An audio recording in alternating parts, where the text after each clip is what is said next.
This is the ALGO Podcast, episode 10, with Brian Herrera, aka Bryan Prestige.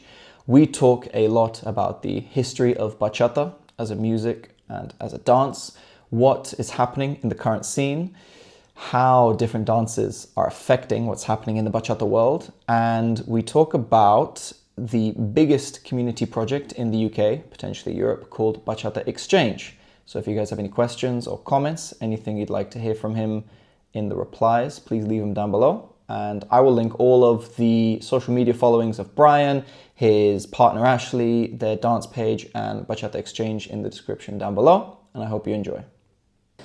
What is bachata to you? Bachata to me is a part of my life since I'm a kid, honestly. I remember being maybe like 4 or 5 years old. The moment I discovered bachata, as the first time it came to my ears, I thought it was something else. Okay, so this is the context. Normally we used to get like these mixing CDs, you know, from the stores that will give you like many songs from different kind of variety. So there was no Spotify, so this is the only way that you could actually listen to things. And there was an Ecuadorian singer that was doing a version of Obsesión from Aventura, okay, the most famous song of bachata. And I thought this guy was the owner of the song because I listened to it and I was thinking, oh, this is such a catchy melody. I used to love it, 5-6 years old, playing all that the whole time. And then YouTube came and I tried to look for the song by the name. Okay, oh, es amor. I look for it. Obsesión, Aventura. I'm like, this is not the video I remember watching. And I press play. And it's the full song, like the 3-minute song that it is. The version of the Ecuadorian singer, it was like 1.5 minutes. So I'm listening to this and I'm like, wow, this is much 100 times better, basically. Since then, I started to listen to Aventura, Prince Royce, Juan Luis Guerra, Raúl Rodriguez, everybody, basically, everybody. I just tried to listen to all of it.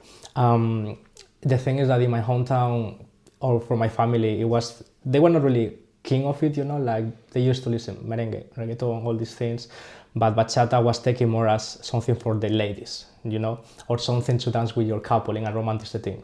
I was a kid, 6 years old, like they would listen to me singing like all these heartbreaking lyrics. It's like, what do you know about love, you know, why are you singing this? And since then, basically became part of my life. I tried to write it, like songs. I was very bad. I tried to sing it. I was horrible. I tried to play the guitar and I couldn't do it. And then I was, let's have a go at dancing. Let's see what happens. And since it became part of my life through dancing, I think I became one with bachata more. Like I actually cannot stop listening to it now. I just enjoy the musicality of every part of it. Yeah, it's part of my life, and I think it's gonna be part of my life forever. Yeah. So it's like you tried all of it, you tried the listening, the writing, like, I'm left with nothing, let me try the dancing, and now here you are. Yeah. What's your journey been like as a dancer to go from non-dancer to student to teaching events and now to organizing events as well? It's been a journey actually. Like when I moved to London, so I was maybe 18 years old and I didn't know anything about dancing. Like I used to like listening to it, but my movement of my body was nothing, you know, like a person with any zero background experience in dancing. But one of the things that surprised me the most is that as soon as I arrived to London, I changed my chip, like new city, new life, new everything. So funny enough, this is gonna circle back to where we are now. I had my first job in London as a cleaner, and the cleaning job was in a building in Liverpool Street.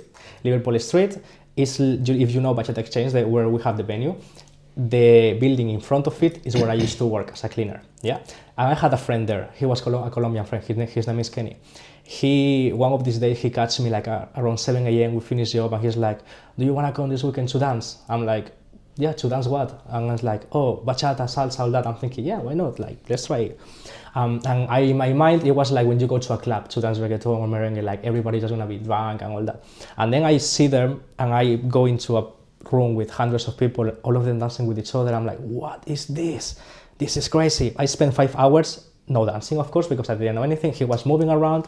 I was just admiring it, enjoying the music, singing the songs because I love bachata. Like I know all the songs basically that you can play me.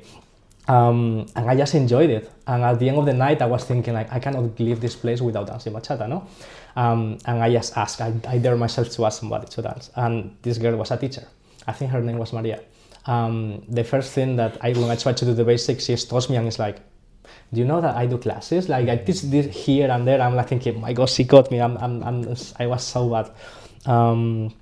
So that was my first contact with bachata. Like, it impressed me, like I can understand when people now see it from outside.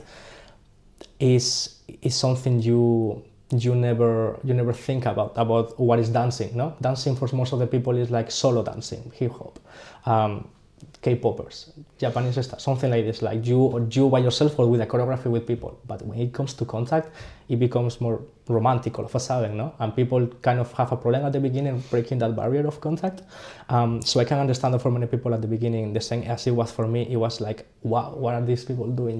Doing all these sensual, sexual moves to each other.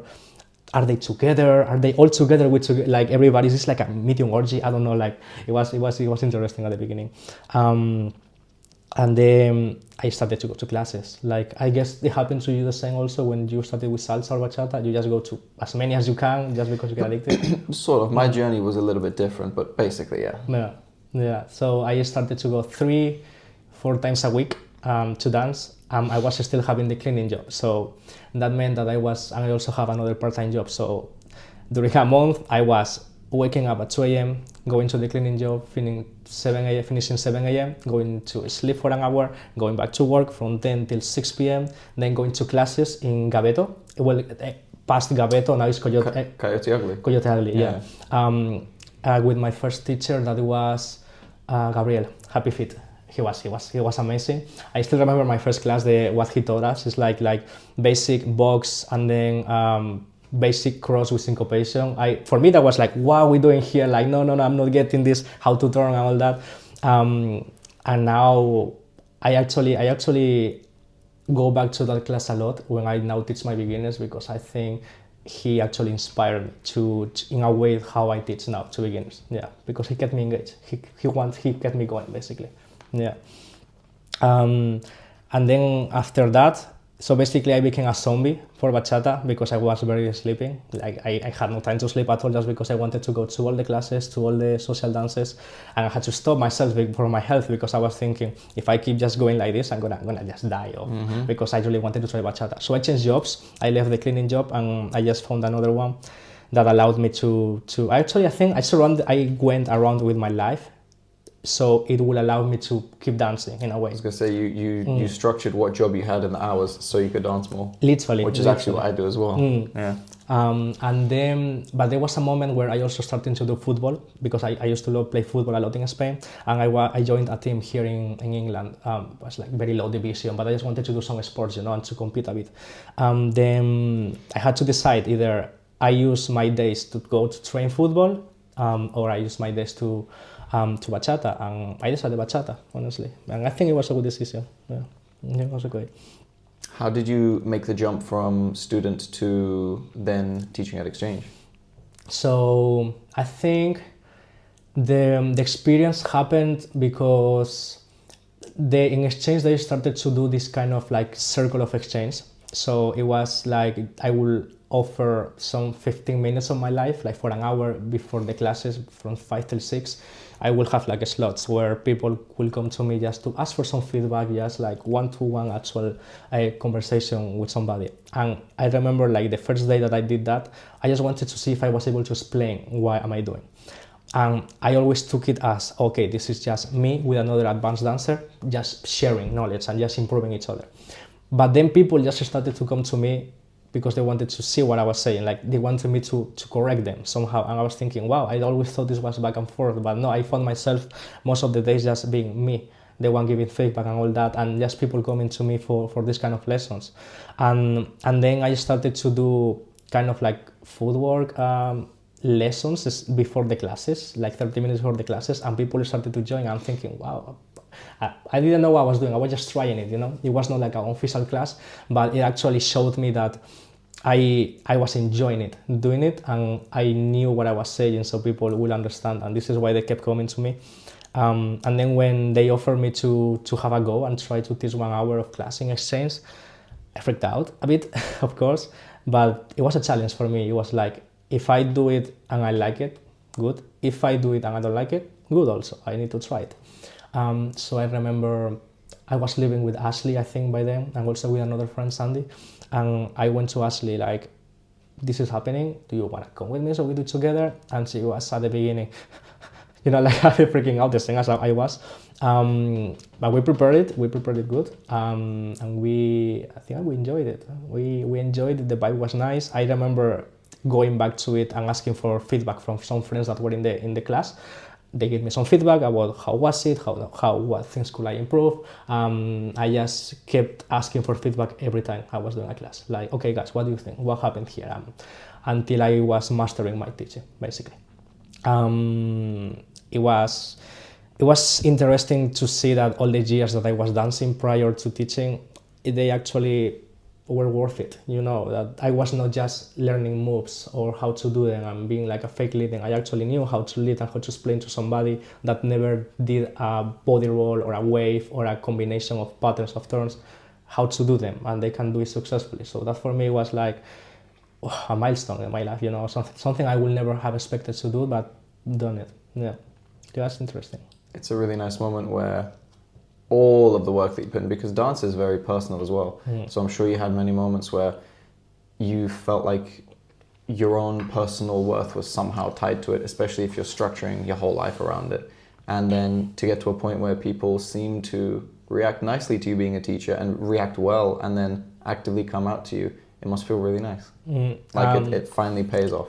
Exactly. I had like a circle of friends that most of them were dancers. So but most of them were way better than me, and they have started longer than me. So I was at the beginning feeling, when I told them, look, I'm gonna do a class, do you think I'm ready? Like, I really wanted to make sure that because I always saw them like, wow, they are the peak. And for example, some of them are like Elena. I think she teaches now with Roger in Coyote Ugly. My dance scene grew up with her, together also with Chiara, the Italian girl. So I had these examples, in my life, and I grew as a dancer with them. So for me, their opinion was very important. Now that I see them also like having their gigs and classes, I always come back to it thinking like, I remember us just going to the classes, and now all of us all of a sudden are teaching. Is very interesting. So I think that I was lucky that I was able to be surrounded by these kind of people that were able to say to me the things honestly, like, you need to improve this, you need to improve that. Because every time they were thinking like, oh, you're doing this wrong, you're doing this. I prefer that. I don't like to be with people that is always like, oh, well done, you're doing all this. No, I need people that actually challenge whatever I think I'm doing right, because I know I'm not doing it right, And it's better when it comes from a person that you respect, I guess. What were some of the things that you would commonly get told that this is your need to improve, whether it was even as a student when you were starting, like your natural weaknesses, and then once you started teaching, you realize, oh, I suck at this. My basic. And I think this is something I realized when I went to the Croatia festival. I was already a year and a half dancing, and it was 2019, I think. So I went to the Croatia festival, and it changed my life in the sense of these people actually moved correctly with the basic. They were able to. I used to be able to see in all the leaders a cadence of flow and everything. And then when I tried to do the same with the followers, I was thinking like, oh my God, they're actually feeling me. They're actually following me. So what am I doing that is different? And it was just like, of course, it's like a festival. So you spend maybe 30 hours dancing in the whole weekend. So it's a lot of practice. But I remember they changed my life, because when I came back to London, I felt different. I felt like, wow, I'm able to do many more things now. Also, during COVID, I was at home for 3-4 months. I had nothing else to do. I had a mirror in my room, so I was thinking, let's practice this basic, let's improve it, let's try to get a sense out of it. I wanted to make sure that if I look at myself in the mirror just doing a basic, I will be happy with it. Literally, I spent many times just in front of the mirror, just trying to practice cadence of the shoulder, cadence of the hips, everything. And once I improved it, I remember going out for first time after the restrictions were lifted, basically, and everybody was like, Bryan, what have you done? You changed your footwork, your whatever is changed, and I took it as a nice, it worked, like it's visible. It's not just me thinking it, it's visible. So yeah, that was the thing. Okay. As a teacher, when you transition from student to teacher, because when you learn to teach or when you are teaching something, you've got what it is you're teaching and then knowing the material and the content and whatever, and then how it is you actually deliver it. It's what you teach and knowing how to teach it. When you made that transition to a teacher, was there anything in your actual teaching methods that quickly you realized, oh, I need to improve this? So for some people, it's like they're just really, really quiet and they can't actually project so people can't hear. For some people, for me in the beginning, I would just talk too much and I just needed to shut up and let them practice. Did you have anything like that? So one of the things that I remember is like, I used to prepare my classes. I used to prepare them very good. Like I want in 10 minutes to do this, in 20 minutes this, and by the end of the class we have done this. And then I just find out that I needed, and I don't, if I'm like that, I'm not giving a good class because I'm just trying to project what I think they should be learning in one class rather than actually looking, observing at the class to make sure they are learning it. So that was the first thing I changed. I still prepare my classes like this is what ideally I want to do, this is what ideally I want to meet, but if we are stuck half of it because I need to explain whatever is happening in the middle, I don't mind. I want to make sure that everybody knows everything before we move on to the next thing, always. Once I improve that, I think it changes a lot also about the confidence that you have while talking about things. The students can see also that you are actually involved in improving each and one of them, the posture, the way they are doing it, the way they are leading it, not just us. I used to hate when I used to go to a class where the teachers were in the middle. Oh, you need to do this, that, now repeat it. Oh, well done, now we're going to, and I'm thinking like, what do you mean well done? Like I think half of the people is not doing it and you're still moving like, That for me was just like, a bit tough. And I thought that was the standards basically. And I really thought that was like the way that everybody learned how to do this bachata. But now I know that no, we can change the way we teach and we can improve it basically. And that's our aim as teachers, always trying to find a better way of explaining everything and to make sure that they understand everything. 100%. I think it's very individual because even if you can compare it to when kids are in school, the system that's designed now, it's like there's no creativity, there's no independence of how people learn. It's very just sit down in the class, learn this, do that. It's very military and soldier, and it just breaks your spirit. Same thing in a dance class. Like, admittedly, if you're doing something at a very high level, like I would assume the ballet schools are very, very tough because that's like the hardest thing you're ever going to do, blah, blah, blah. But for our world and the level we're at and what we do, people also want to enjoy it, but they want to remember it. But if you take the fun out of it and if you're not individual with them, they're not going to care. It really saddens me when, let's say I will get to know someone who I know teaches and they seem like really cool, really charismatic, energetic, whatever. And then I go to their class for the first time and then all of a sudden it's a completely different thing. They don't even look like they're looking at the students individually. They don't even seem like they're interested in what the progress is. They just don't care. They're just waiting for the demo. They're just waiting for the demo. And then that's another topic of what are your thoughts on this? Because I don't like when demos are turned into performances and like look at me, let me like massage and masturbate my own ego. Here, look. And it's very like, again, then social media comes into whatever, but what do you think of all of that? I think demos are bad and good. So there is a need for them because at the end of the day, this is the only way that actually a dancer can show the art. Like if you can do a classes and be an amazing teacher, yes, but this is just a small portion. If you really want to inspire your students and to try to keep following your dance, do a nice demo and show them what's your actual art. Now, showing how you dance doesn't mean that you need to prepare a whole demo. Do you know what I mean? Like I know people that they rehearse moves. I used to do it at the beginning because I really wanted to make sure that I look clean, but then it didn't look natural. So that corrected that, and I'm thinking like now when I practice with Ashley, we practice moves, we practice things that we learn, we improve together. But when we go into a demo, I don't say to her, oh, when the music says this, I'm gonna do this, or when this, that. I'm thinking, oh, let's just flow with it.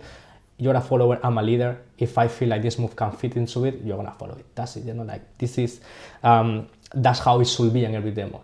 You're demonstrating your level. If not, call it a show. Now you're showing your art or whatever. But they are bad for a reason. I see people trying to, as I said before, go into teaching, and teaching is just the excuse to record a demo or to record a video with people looking at them so they can post it on social media so they can keep growing followers. I mean, I don't blame them. Everybody is the responsible for their own behavior and ego, and you can do whatever you want. But don't disrespect teaching. That is something so important. That is something that actually is affecting other people's life. If you teach bad habits, if you don't focus, or if you give a very bad experience to some beginners that they have never done a class and they just stop dancing because they have a bad experience with you, that's on you. You know that you are messing with people's life, maybe, or not giving them the chance to discover a nice habit, a nice hobby, just because they had a bad experience with you, or because you taught something very weird that nobody was able to follow, and they just look like, oh my god, I'm this bad, I'm supposed to be doing what they are doing, but I cannot do it. It's me the problem, you know. And then because it happened to me when I was a student. If I was not able to do something the teacher was doing, I always felt like, oh my god, I need to go back to beginners, I'm so bad, and all this and all that, and I was thinking, wow. But then it's not always that. Teachers need to be responsible for what they teach, and need to be responsible for how they adapt to the student. So yeah, coming back to the demos, that's the part that I don't like about it.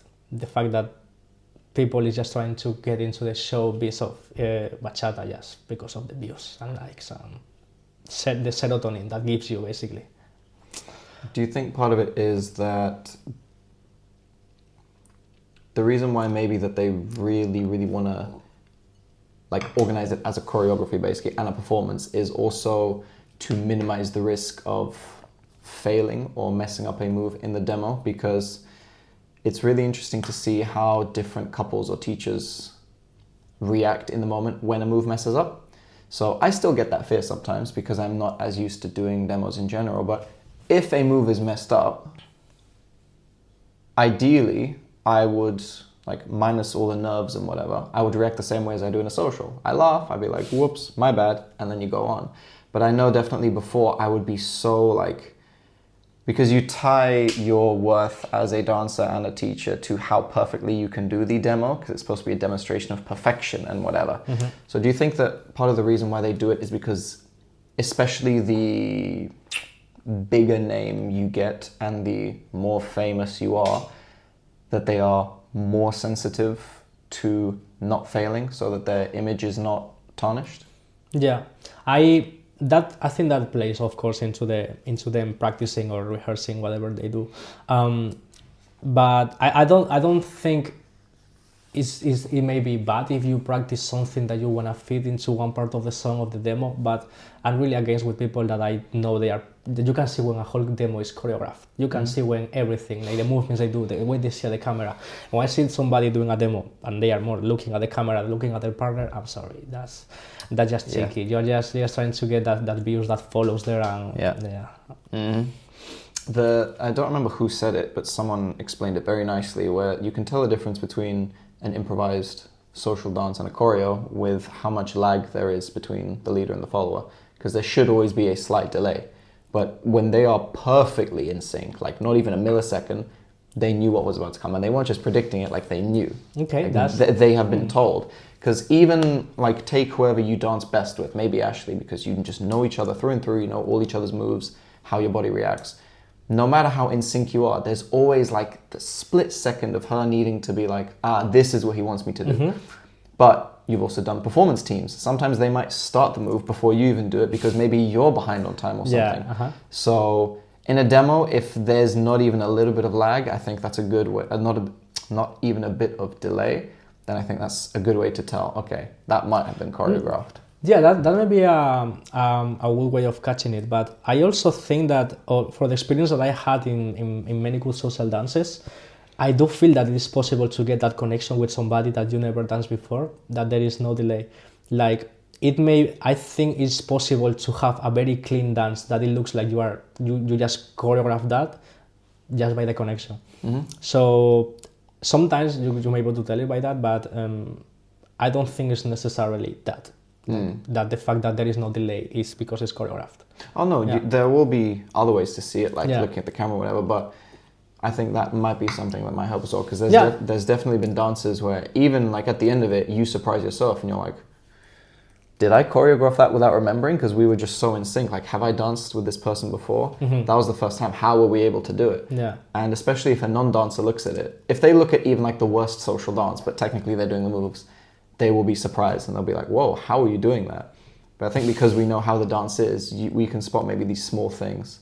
But ultimately, if they're really, really good dancers, it's still hard to tell if it's choreographed versus not. But yeah, going back to that it's used as a performance a lot of the time, I don't like that. Because the way the demo is supposed to be for the students.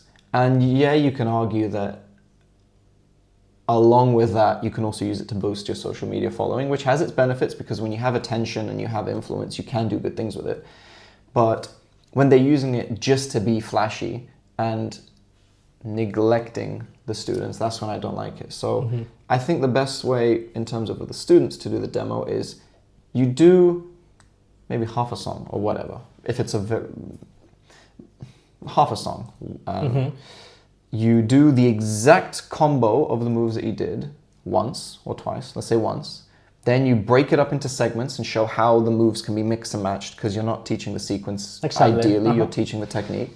But then also show them how it can be upgraded as well. So if you wrap them into the, like when you have cross hands into the little hold here, you can, in your routine, maybe you did it with one turn, or you can show them what it's like if you do a double turn. And if you're making them do the little cross walks, you can make them do a little piccolo in between as well, and just show them what the upgrade is.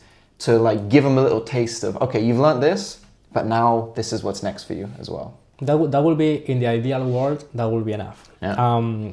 Sadly, we play into a world that has been not contaminated because it's something that it needed to happen, but has been like social media has gotten so deep into bachata that we need demos.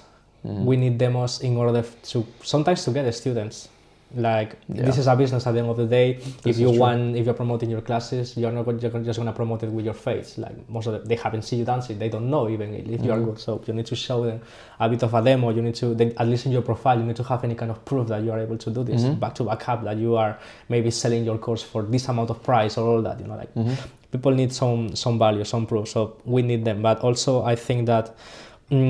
There must be a way of controlling how much social media actually damages this world. So in the sense of, I don't think everybody is ready to be the influencer they want to be. Okay, so for what I studied a master's in digital marketing and I specialized in social media. I remember I did my dissertation and I had the chance to interview many famous dancers. This was 2 years ago. So I interviewed micro-influencers from like 1,000 followers to 10,000 followers. I interviewed people from 10K to 100K, and I interviewed people that had like almost 1 million followers also.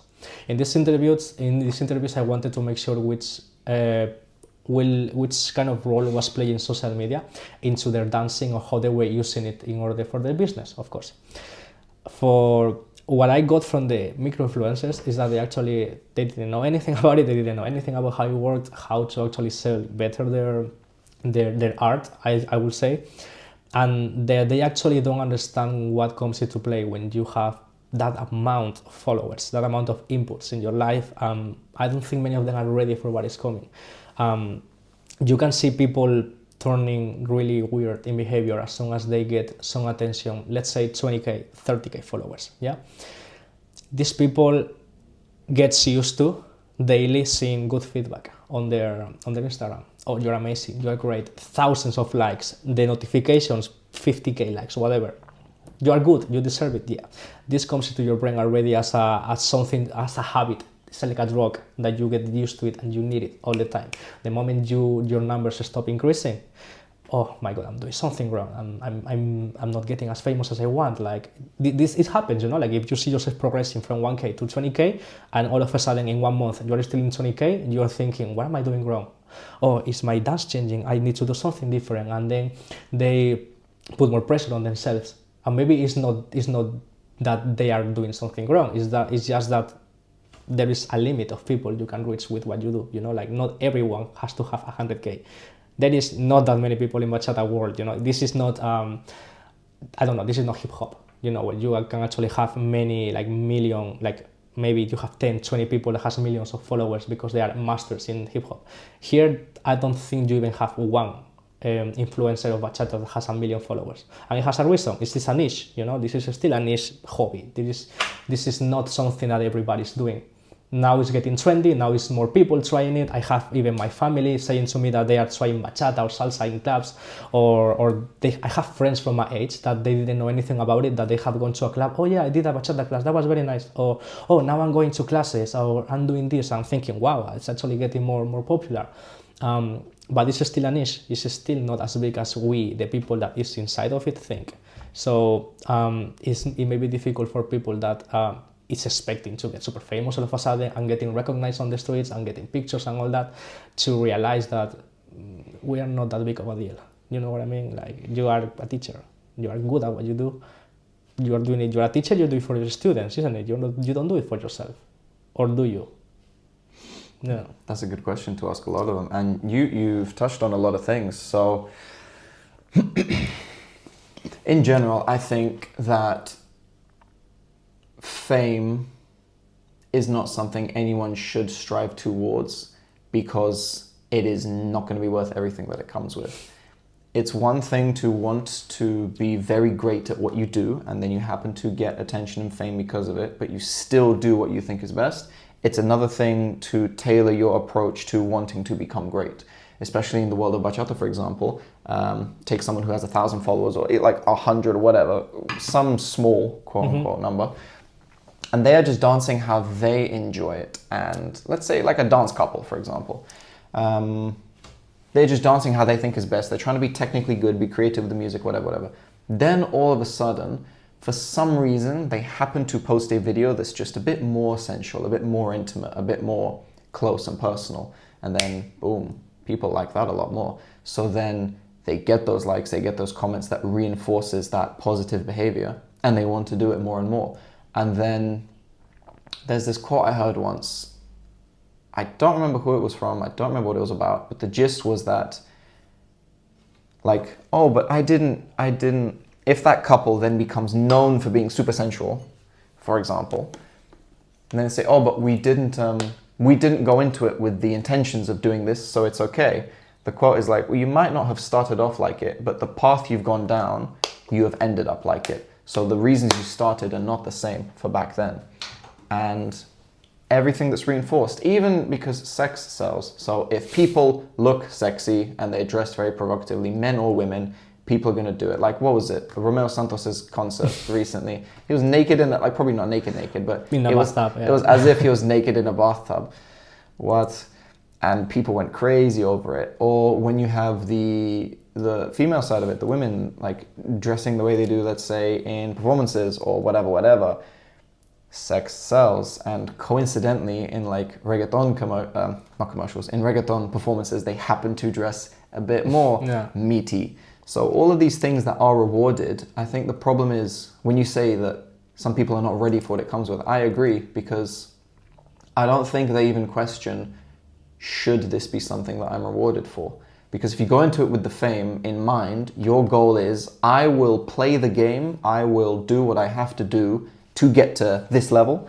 Whereas the people who are authentic to themselves and happen to get to that level, they're the best ones, because they are actually original and true. Like, you talk with them and you think, this person is actually not the same as everyone else. Like, I'm feeling like this is their own character. Whereas a lot of the time, I guess you can compare with how a lot of couples dance, or individual dancers dance. They're great, but they look the same. And there's this like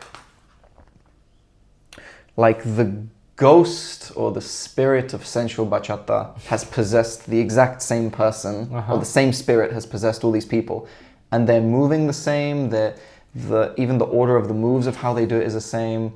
They're trying to replicate everything else. But then you can say it's difficult to get creative, and what does it mean to be yourself? But I think when you get to a high enough level, there's no way you didn't have the chance to be authentic. Like, for me, I'm still discovering what it is to be my style. 10 years down the line, I refuse to believe I would not have had the opportunity by then to develop it. So, long story short. don't really know what my overall point was, but yeah, people will get rewarded for the things that other people want to see, but they don't really ask, is it worth it? Sometimes they don't realize what it comes with at a cost. And I don't even remember what I asked you in the beginning. Worries. I think this again comes into how a bit of damage that has done the social media and the demos into bachata. Why am I saying this? So before, I remember London before COVID, it was a very sensual city, super sensual city, as in bachata sensual was all over. There was actually very few people doing a modern or traditional. And for some reason at the beginning, people didn't like traditional. I used to be in socials. They used to finish dancing to whatever remix was on in that moment. All of a sudden, there is, I don't know, Anthony Santos playing, Raúl Rodriguez, Joe Veras, a nice song from them. They hear the guitar and they run away from the scenario like, oh my God, no, not Dominican. Don't make me move my feet. Don't make me do a basic. That for me was sad, honestly. That for me was very sad because luckily that my first teacher was Happy Feet and he did very good traditional. And then slowly I started to realize that I could learn sensual bachata. So I went on to learn almost from everybody in London, I think. I also remember Anna, she was my first teacher also for the first weeks, the first month. And then I went on to the Musketeers. So basically, there was sensual bachata and my friends were going to it and they were going to Musketeers. And I was thinking, okay, let's learn this new sensual bachata thing. I actually stayed with them for a long time because I was a beginner with them and I reached the advanced level. So at least that's a year or 2 years, like going maybe every Sunday with them. Like I was really religiously there every Sunday. I used to enjoy the way they taught. But then I used to realize that in the social dance, I was not liking the way I was dancing because I couldn't do what they were doing. Sensual bachata. But sensual bachata meaning waves, body roll, waves, neck roll, waves. Not even basic, stepped up, waves, culito. And I'm thinking like, oh my God, what is the flow? Why am I not enjoying it? You know, what is the thing that is not making me enjoying it while they look like they're having this such amazing moment with each other? Something that I'm gonna say, so parenthesis, I agree that sensual bachata gives you a lot of connection. It allows you actually to connect in a different level with some dancers. Closing parenthesis, people need to step out of sensual bachata and learn everything. It's a good foundation to have. It's an amazing foundation to have as a leader, to lead everything with the body rather than with the arms. But they need to step out and just get into some traditional classes, footwork, men styling, lady styling, like anything out of just sensual bachata. Because you can tell when somebody, they just dance sensual or they just know how to dance to a slow beat. And as soon as the BPM increases in the song, they are lost. Or they are tired, or they end up exhausted. Like, it's like, what is your stamina? You dance sensual bachata. Mm-hmm. That's the problem. With that, actually, do you think that sensual bachata is taught with the emphasis on the leader's body movement to mimic what the follower does, or most of the time it's taught with the arms? Because from my understanding, you know, smooth bachata with Pablo and Pablo Raquel, yeah. Okay. From what I know, the whole point of smooth bachata is more emphasis on the body movement in terms of a lot of the time when I'll see, let's say, lateral waves being taught in a class to someone who's never done it before, it is actually taught just by making them do it without the leader doing anything. And the emphasis on smooth bachata, because it took me a while to think like, what the hell's the difference? He's clearly moving differently, but I can't figure out what it is. It's actually to do the waves with them. And do you think that, at least in your experience, was sensual bachata taught for the leader to do everything with them as well? I think that on my experience, sensual bachata was taught very weirdly for me. I felt weird because I was a student and I was very aware of my body movement was rubbish. So even trying to do a wave for myself, it was bad. Trying to lead a wave for a follower when I was not in shadow position, it was weird also for me because it's like, how do I get this connection? We are making like completely different movement or positions. Like it was very difficult for me. But I remember many teachers using the contact of arm is here. If you lead a wave, they didn't tell me you lead the wave by doing your wave. They tell me, look, your hand does this. Mm-hmm. And I'm thinking, what do you mean? Like this is not a button. This is not a PlayStation. If I do this, she's gonna do it. No. If I feel that in my body, I'm gonna feel weird. Like what are you doing with my shoulder blade there? You know. Mm-hmm. Or if you want to lead a hip, put your hand here. Use the hand to move it. I'm like, so I'm doing this. My body is not moving. I'm doing this. Yes. For me, that was the standard. So I was thinking when I was seeing myself in the videos, why do I look so bad? Why the girl is looking nice? Because she's actually doing the movement. I'm not doing anything. So that was my experience with Sensual Bachata. Now, I gotta say that thanks to my colleagues like Damaris, she's amazing at Sensual Bachata, and she has taught me a lot about everything that involves. I think this is what they wanted to teach at some point, but I guess they lost the track or something. But Damaris explained it to me in a way that enlightened my eyes. Body movement for Sensual Bachata is everything. Body movement, 90% with the body, 10% with the arms, just for the connection. That for me was like, okay, this is the panacea. This is what I need to work for.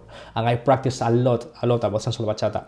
I'm still traditional modern fan. Sensual Bachata for me is something we need, but if you just play me a sensual song and you expect me to dance a Sensual Bachata song, I wanna just go out of the dance floor, because I'm not like that.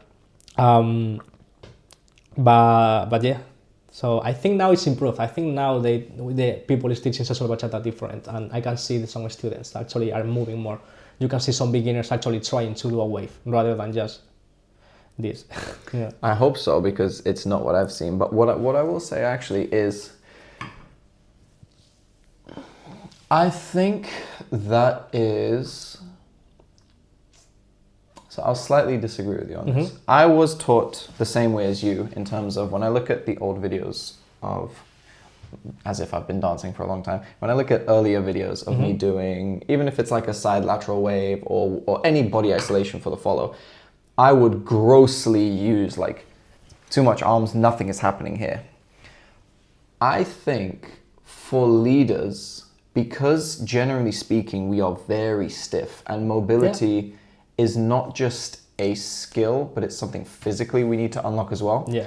I think in the beginning, it is necessary to learn how to lead them without us doing it. And then the next stage is to learn how to do it ourselves. Okay.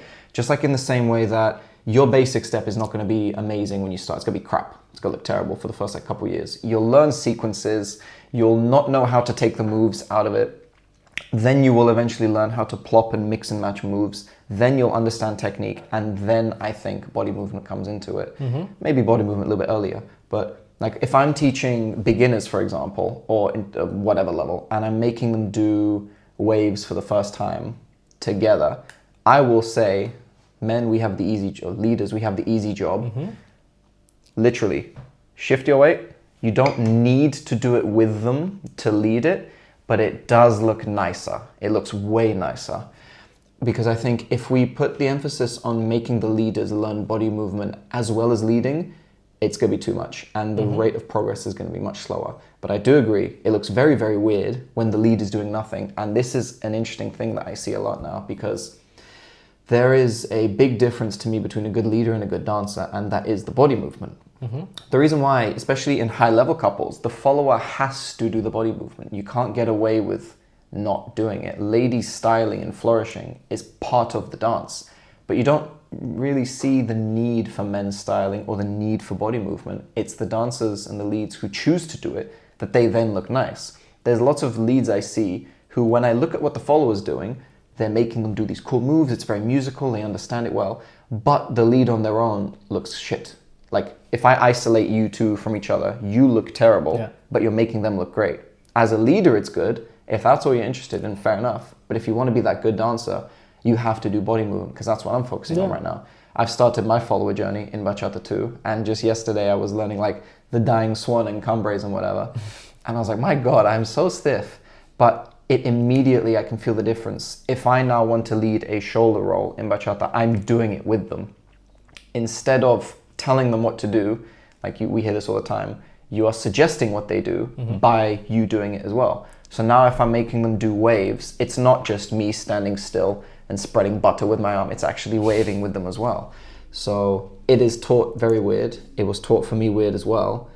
And it's not ever really broken down, because body movement is such a technical thing. It's all these small details, like you need to learn how to actually This is like the gym side of me, like mind to muscle connection. What am I actually engaging if I want to do a chest isolation? Is it my actual chest? Is it my back? Is it my core?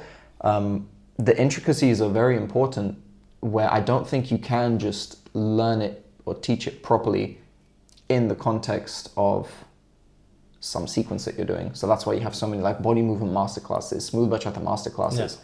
So I agree. It was taught very weird, and to take it to the next level, we should learn the body movement as well as leaders. But I don't think it's necessary in the very beginning.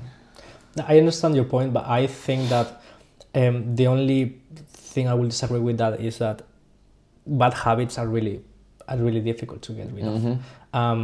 Me stopping using my hands to lead a wave, it took me a while.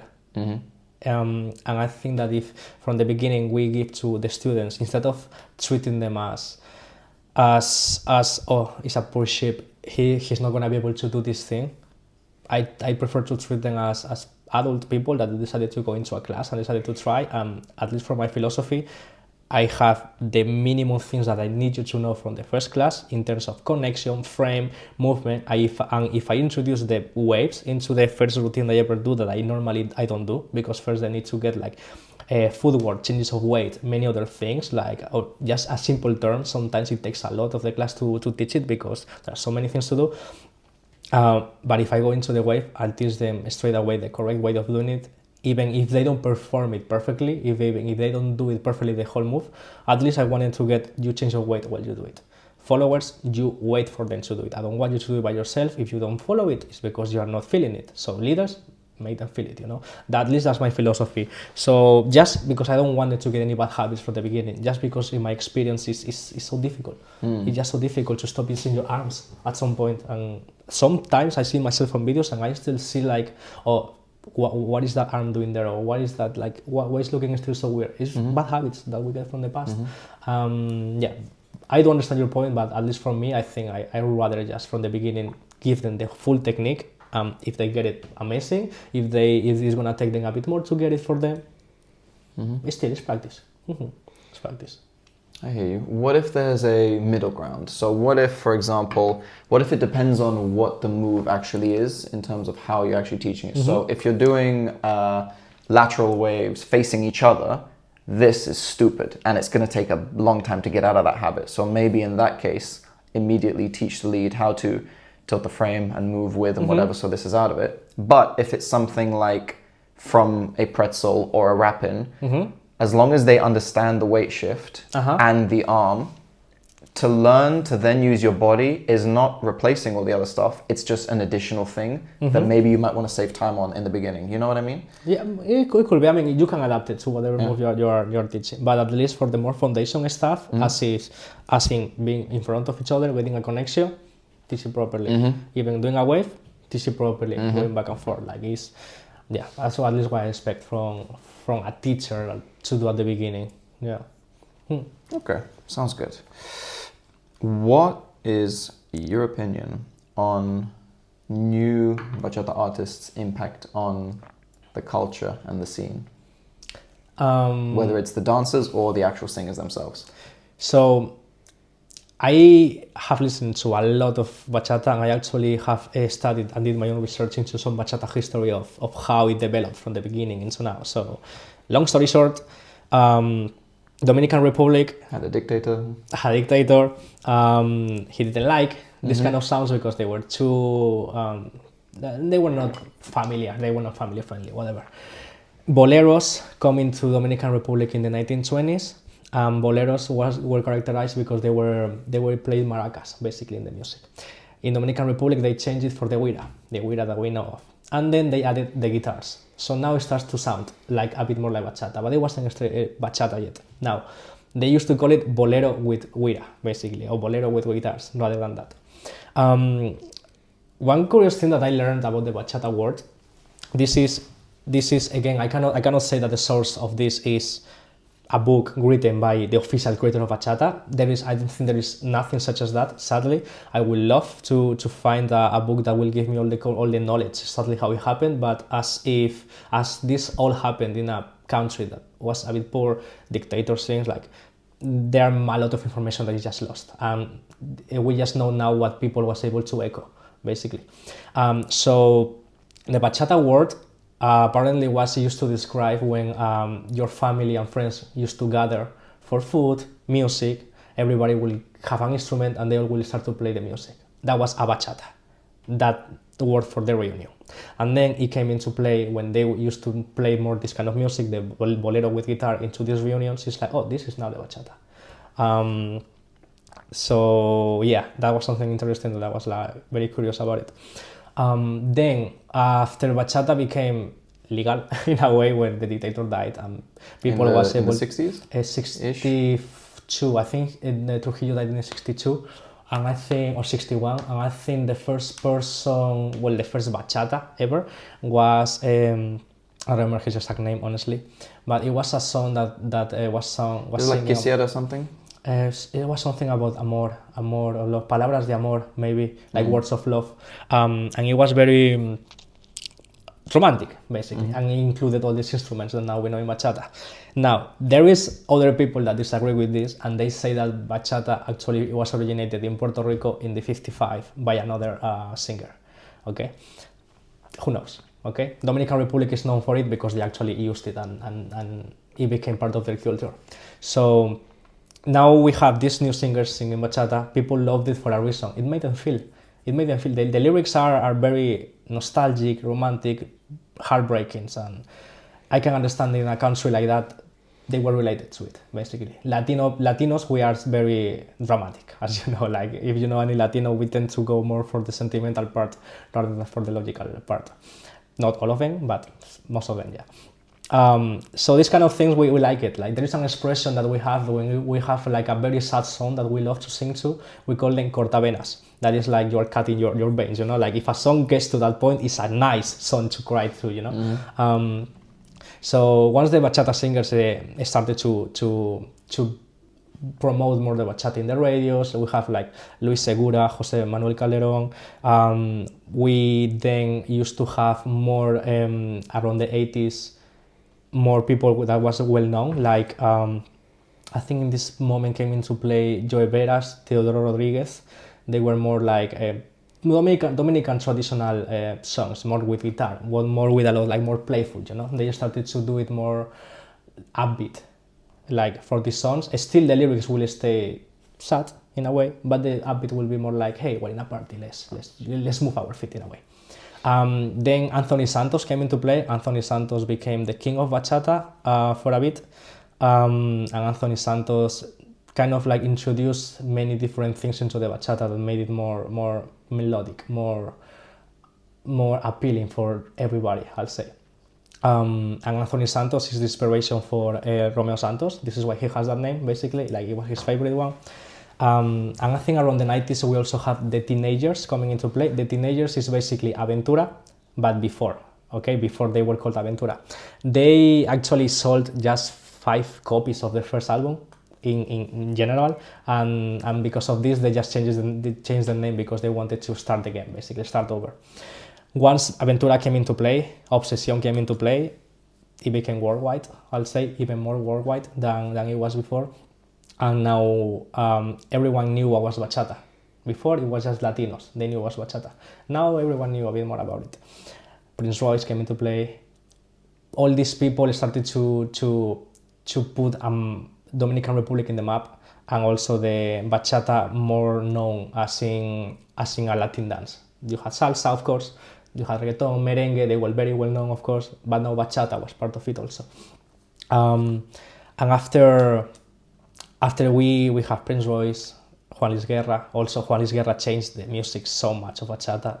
If you listen to Juan Luis Guerra song, you know when it's Juan Luis Guerra, just by the way that he goes into the song, like just by the guitar, the way he plays the music, you know it's a Juan Luis Guerra song. It's just amazing. It gives like a different vibe of it, and also attracted other people, you know, into the bachata. Then we have the new ones, the new singers. Pinto Picasso, Johnny Sky, Mr. Don, I can think more for sure. Ataque y la Alemana, for a bit, they started to sing.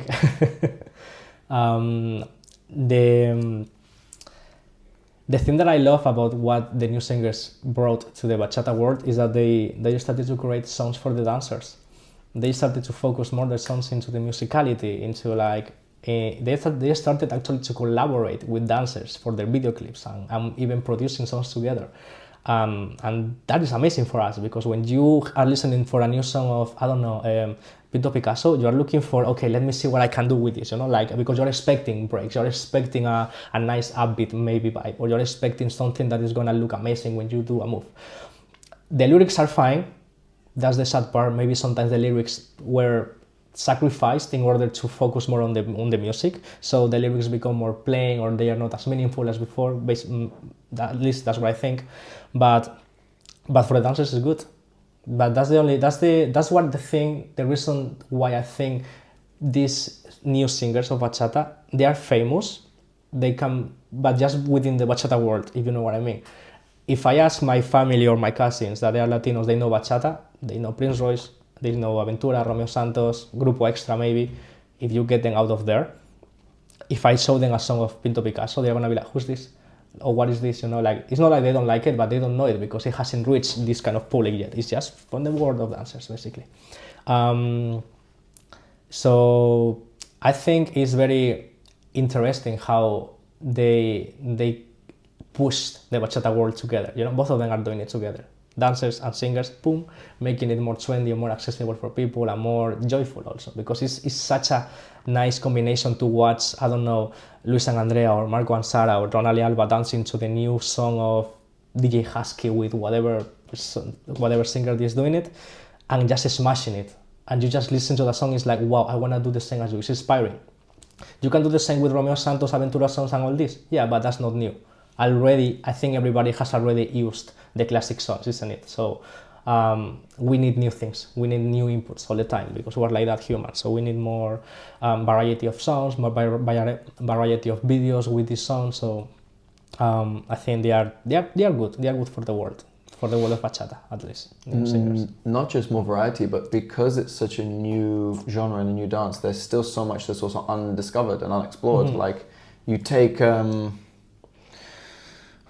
any kind of other established dance that's been around for a very long time, and a lot of the territory has been explored already, and it's much harder to do something new that's also refreshing. So it's very nice. Like, before we started filming, I showed you that new Johnny Sky music, the new Johnny Sky song, Sudor y Calor, and it's very like Johnny Sky-esque, but I like his style quite a lot. I love him. I love Pinto Picasso and Mayinbito. That's like modern bachata music. That's it feels like it's more musical and tailored to the dancers, where if I look at, me personally, I'm not the biggest fan of Prince Royce. I feel like his music makes me feel more romantic. And it doesn't hit that nerve for me personally.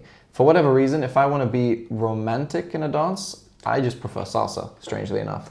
For bachata, it's more like gloomy, more edgy. It's where I go to channel the more negative feelings that I'm feeling, because of the certain, like, if it's like an electric bass, is that even an instrument? If it's like one of the more modern types of vibes in a song, if you take like Creme de la Creme, for example, very popular now, like biggest one of last year or something. Yeah, I think it was one top 5 hits. Yeah, it's very, for a lack of a less cringy word, it's very edgy. And for whatever reason, that does it for me. You have Creme de la Creme, you've got all the other songs from that album, you've got, I like Johnny Sky's new music because the old ones are a bit more, even with his look, like he completely rebranded and he looked a bit more nice and romantic or whatever. Now he looks a lot edgier in the tattoos and the beard and the blah, blah, blah. So yeah, we do crave the new stuff, but also there's so much unexplored. There's so much musically you can do with it, which leads to my next question. Do you think there's any importance in people that dance bachata knowing all of the history that you said? I think if you are dancing to something, you are connecting with somebody through the music, you need to have at least some knowledge about the history of that dance. It's like when people that used to dance jazz or learn how to dance jazz, they need to know the history of jazz, how everything happened, why do that, because the moves that we do, they are somehow related to the history. So for example, tying it back, like why bachata, sensual bachata is the way it is, why bachata from the traditional point didn't get into another style, why it went kind of like directly into sensual bachata, because it's a sensual dance. The lyrics are romantic, the lyrics are, they make you feel with somebody, you don't want to dance by yourself. And the first time that I think sensual bachata took over, it was when basically people was bored, or they were not attracted for bachata as it was before, isn't it? It was something seen, as I used to see salsa as something for old people. This is how I used to see it. I think this is how they used to see bachata also. And then Creme and Judith came in place and they created sensual bachata that attracted more new young people. Then you had Ataca Alemana. They were more traditional, but they were more famous in the States. They didn't arrive to Europe yet, I think. But then once sensual bachata introduced these moves, everybody wanted to do them and create new versions or new moves with them and play around with it. And Moderna came more into playing, and then bachata fusion, and then bachata hip hop, whatever, you know, like you can call it now however you prefer. There is one new popping up every month, so yeah. So sensual bachata, yeah, it was very, very important in order to develop the whole dancing. Yeah. What are your thoughts on all of the new styles that are popping up, like bachata hip hop, especially bachata Zouk now? I'm sure you must love it, right? So I have a problem with bachata Zouk. Even though, as far as my understanding goes, some moves from sensual bachata are coming from Zouk. This is apparently what is being taught. Yeah, Kogan, you did fantastic. I know that Kogan, you did, they don't dance Zouk. You know, like maybe he inspired himself in it. I can understand how leading it and following applies bachata and Zouk, and they are kind of similar. Okay, they require connection. When I see a demo of bachata Zouk, and I try this, instead of playing bachata, I play any other song, it looks the same, and that's a problem. That means that there is nothing characteristic from bachata in what you are calling bachata Zouk. Don't call it bachata Zouk. Call it Zouk. If you want to dance Zouk, but don't call it bachata Zouk, because I don't even see the basic. I don't even see the hips. I don't even see syncopation sometimes. I just see you moving your body, making these crazy turns, 20 turns, tuk, tuk, tuk, tuk, tuk. And that could be anything, honestly. That could be anything. That could be anything that you go and watch in the television, like Dancing with the Stars. They could do that. And you wouldn't know if it's Zouk. You know what I mean? Like people that know Zouk will differentiate it, like, oh, that's Zouk because we have these movements and all that. But maybe if they call it bachata Zouk, it's like, what is bachata? Where is coming the bachata from? Because I don't see any bachata there. So I'm not a complete fan of bachata Zouk. I completely respect everybody that wants to go and learn Zouk to adapt it or improve their bachata. They could also do the same, I guess, with kizomba or with any other kind of dance. Like from every dance, you can learn something that you can adapt to your own style. But not a big fan of how trendy is becoming, honestly, or how everybody all of a sudden I see it and they start doing Zouk movements to people that they haven't danced with, and it's like it's not that direct, you know, like people, or at least the followers, need to be aware of what you want them to do, and if they haven't done Zouk, how you want them to do this kind of like turn Zouks with the neck here, you know, like typical thing they do, or these all isolations that are bigger, or these crazy turns, like, you know what I mean, like, I don't know. I just think bachata is beautiful as it is, with the styles that we already have, modern, traditional, even sensual. It's amazing, but it still needs to be mastered in everything, because if you realize about it, it's kind of young dance. Yeah, maybe it doesn't even have like 2-3 decades of actually people learning and teaching it as it is now. You know, like it's not like salsa. Salsa has a whole history and a whole like philosophy of how it has to be taught. Bachata is still figuring it out on the way. Like teachers are still figuring it out how they should teach everything, because there is no rules, there is nobody that is agreeing this has to be like this has to be like that, beginners need to learn this, intermediate needs to know this. No, there is nothing like that yet. So how can we dare to implement new styles from other kind of dances when we haven't mastered yet what to do with the pure bachata, you know? Yeah. What if someone says it's just about being good enough at the style before you introduce other things? Because you could argue that even with salsa, you're never going to fully master it unless you're like decades into it. And it is very much a new dance. Yeah, what do you say to those So people? I mean, as a collective, I think there is so much that there is still need to improve by dancers, teachers, and everyone involved in the bachata world to improve what we have now.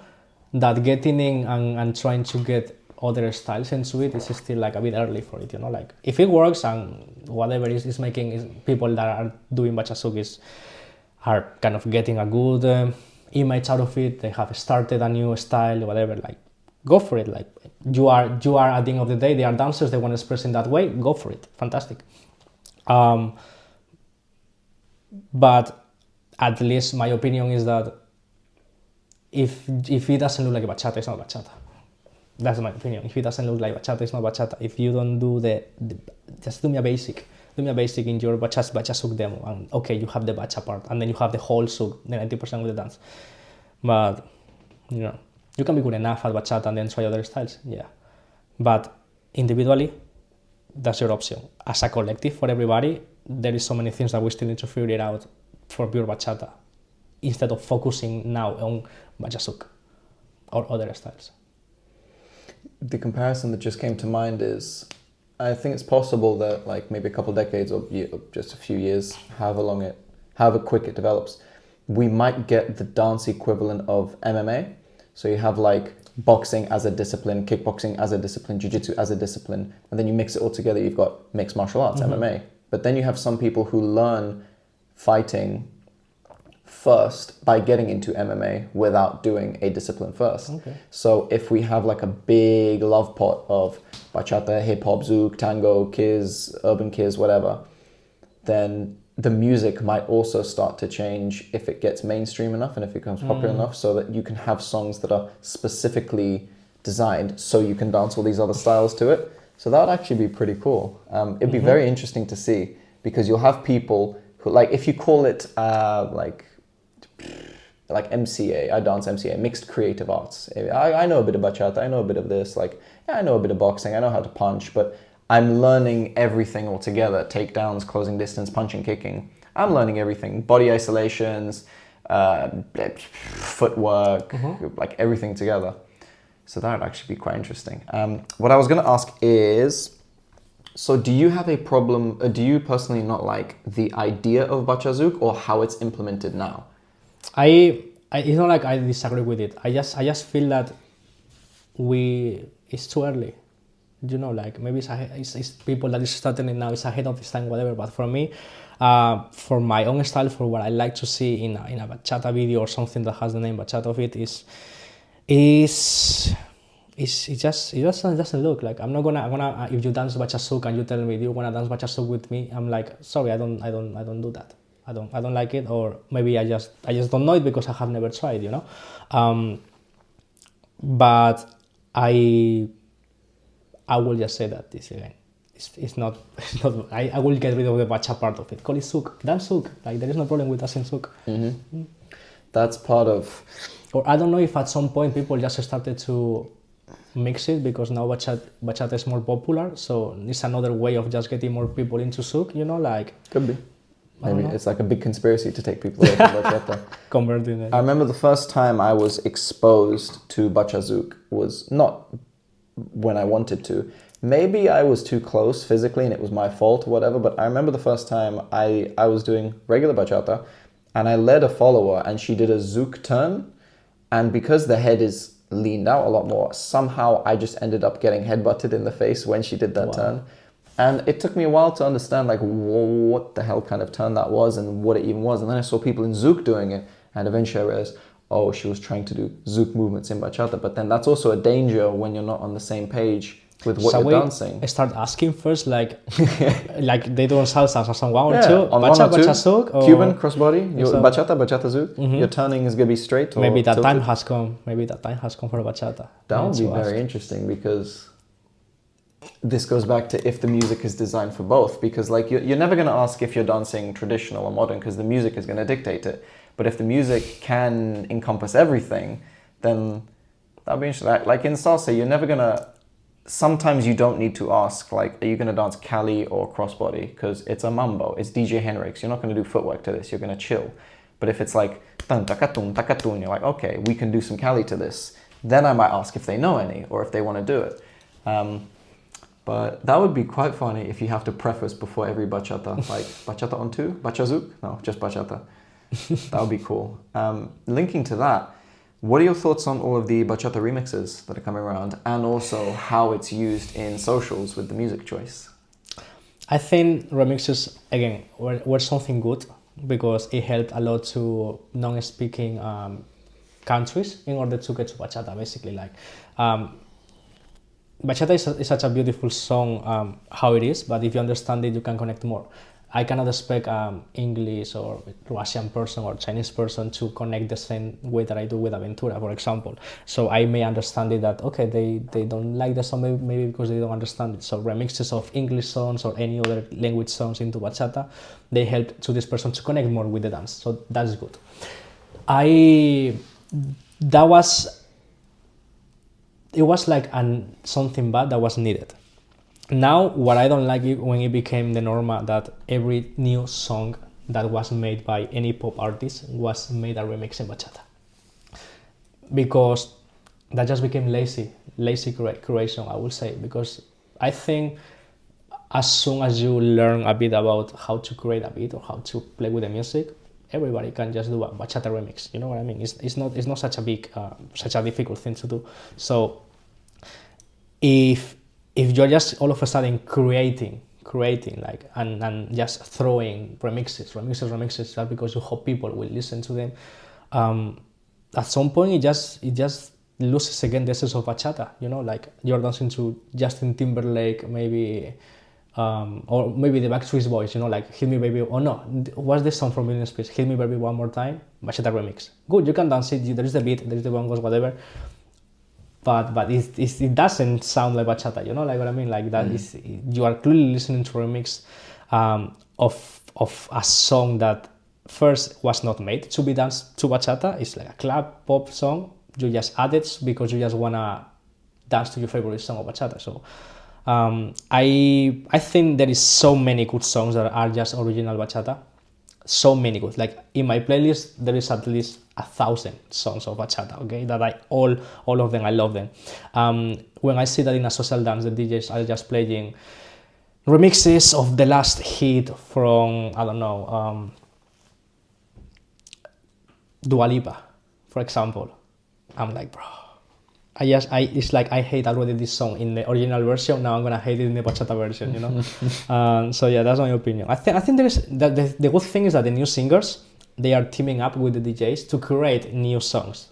Some of the versions are very nice. Like I can understand that getting a version of a melodic ballada song and then making it into bachata, that is good when it comes another singer into play, when you are using another artist. When it's just the same voice of the original artist that most likely you didn't even ask for the rights to do this and you just create a remix, that is just lazy for me, honestly. That's just like, I wouldn't even be proud of what I'm doing if I'm doing that thing, you know, because it's, I don't know, it's like fast food. Fast food for me. And I don't want fast food in bachata. I get exactly what you mean. And I'm sort of like 50-50. I don't like that sometimes the majority of bachata songs that are played at events are the remixes. That's what I don't like. But some of the bachata remixes that do exist are actually some of my favorite bachata songs to dance to. So the ones that come to mind would be, what's it called? There's one with Maluma. Felice los Cuatro? Nope. No, I really don't like that song. It's Tu Vecina? Okay, yeah, I think that's what it's called. I don't know. It's like tu taka taka taka. Amazing. That told you what it was. Okay. I like that one. I love for some reason I really like Charlie Puth bachata remixes. There's just something about his voice that just does it like attention. It could be because the very first proper bachata demo I saw in real life was Julian and Sasha to that song, so maybe it just has that tie with me. You know Animals by Alex and Sierra? No. Okay. I just realized I sung on camera. Oh god. Oh, okay, whatever. Anyway, cool. Anyway, Passing on. What other remixes are there? There's something, this is just a personal rant of mine, I really cannot stand Russian bachata songs. There's nothing to me more unattractive than the Russian language, and it's not racist because I speak Russian, so it's fine. There's a song called color. I would love to play, but I don't know any remixes. I try to avoid them. It's something, and I don't even think I don't know if it's a remix or not, or if it was a bachata song made in Russian, but the lyrics just don't hit the same as in Spanish. Not like I understand Spanish, but Google Translate. And just the sound of the language does not match with this music, and I really don't like it. And there was also a Russian salsa song I heard, which was called something, and it was the most like, you've seen the movie Cars. Yeah. You know Mata, the brown one. Yes. The idiot. Yeah. The feeling I get when I listen to that particular Russian salsa song is the exact same feeling I think I would have if I was talking to a real life Mata. I don't know how to describe it. That's just what comes to my mind. Nice metaphor, okay. Yeah, anyway, back to the remixes. Yeah, no, some of them are very... When it's like a lazy remix, when it's the exact same structure of the song just added to a beat, I really don't like that. And I can see how it's fast food and lazy. But when they actually make it creative and change it up a little bit, there was this Greek one, Getite Metanioniso or something like that. It starts very like, what kind of song is this? But then it gets really nice. So I think it's very hit and miss. And I guess if the remixer had the intention, or the DJ had the intention to make it worth it, then I think then everything just falls into place. I think, at least I always try to be honest with everybody. Like even with my students, I try to say to them, there's so many good things that you need to have in bachata. Don't just go for the remixes all of a sudden. It may be something that is gonna make you feel more appeal to the dance, but listen to all the classical things, because for me, what I love for bachata is that there is so many instruments involved that when you dance to a song and you have musicality, you have play around with them and maybe dance one song and then the same song with another partner, and it's going to be completely different because you may choose in one song to dance to the melody or to the singer, and the other one to the bongos or to the guitar, to the requinto, like to the bass. You just can start to choose. And that makes it like very special for me, for the bachata music. So just making it simple and just using something commercial and putting the bongo chata into it, it's like it just feels very, very grown for me, at least for me. So I'm saying this because I remember I was once in a festival. I was talking with DJ Dimensions. I think it was in Barcelona, and he just showed me like a new song that he did. I think it was Borracho, like he did a remix on Borracho by Enrique Iglesias, I think. And when he showed it to me, I was thinking like, okay, this sounds nice and all that. And then I said to him honestly, it's okay, but it's nothing super good. Like for me, it was like it's a remix, it's a bachata remix. So I cannot say to you why, oh, this is gonna be amazing on a social dance or something. No, it's like okay, it's nice. And then I went on to listening to the original song, and I'm like, what did you do, to the song? What's the addition? What's the new thing? Because at least if I hear, and I'm not saying this like I'm criticizing the dimensions, like I'm not saying this. I can criticize many of them, okay? At some point they have done something that I personally don't like, but they don't do music for me. They do it for their fans. They have fans. They like the music. So at least in my opinion, I just don't like some of the remixes. But then I listened to the original song of Borracho, and I didn't see any big change of it that was worth it, in order to make a remix. Exactly. So I was just thinking, well, okay, another remix is out there now. Yeah. The really nice ones are when artists properly collaborate with bachata artists. So was it, I think it was Romeo Santos, his album, Volume 3, or whatever it was. The one, obviously, with Justin Timberlake, whatever that one was called. I love that one. Apparently, Prince Royce has a fairly few years old song with Zendaya called X, or X Lovers or something. Also very nice. Like, that is when it's really, really nice. When two artists come together in the frame of bachata music to make something, instead of using someone else's frame, whether it's like, I don't like the combination of Dua Lipa and bachata, but I'm sure if she collaborated with a bachata artist, it would actually sound really nice. A proper collaboration, her vocals, exactly. Her ability, her talent, her skill is great, but it's just when it's in pop, when it's forced, when it didn't come actually like the artist giving you what they actually can in a bachata setting, it just looks very weird for me. Justin Timberlake in the last album of Romeo, Loved it. Beautiful. it. What a hit song. They mix both of the styles. It was amazing. If you will tell me that, for example, Romeo all of a sudden did a remix of a Justin Timberlake song and just using Justin Timberlake, you will know that this is rubbish, basically. Yep. And that's what I like actually about the new danceable bachata, no, have come. Now it's more trendy. Now many artists are doing bachata versions. Artists that were not doing bachata at all, now they are getting into the bachata trend, bachata wave. I like that because that's bringing a lot of amazing combinations and new sounds that you will never expect. Rosalia, amazing artist by herself, doing a bachata, wow, crazy. The other thing that I like is that, I kind of like went back to everything since I started to learn about bachata, about the history, about the music, and I tried to track the whole progress up until the point that we are now. Yeah, how everybody actually helped a bit to make bachata a bit more famous, more trendy.